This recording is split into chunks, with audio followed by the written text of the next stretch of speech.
पाप तन तो क्या किया साहब, पाप तन तो क्या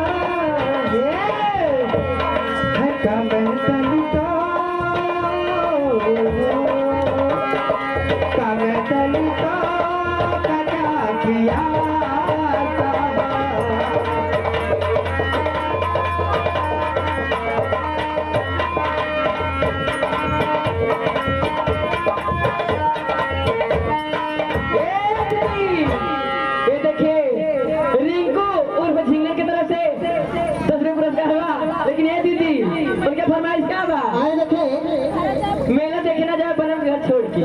आए देखे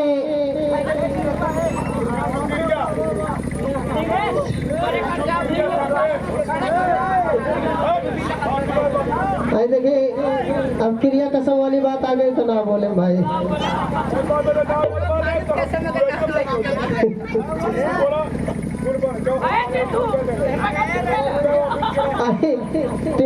क्रिया सर्वेश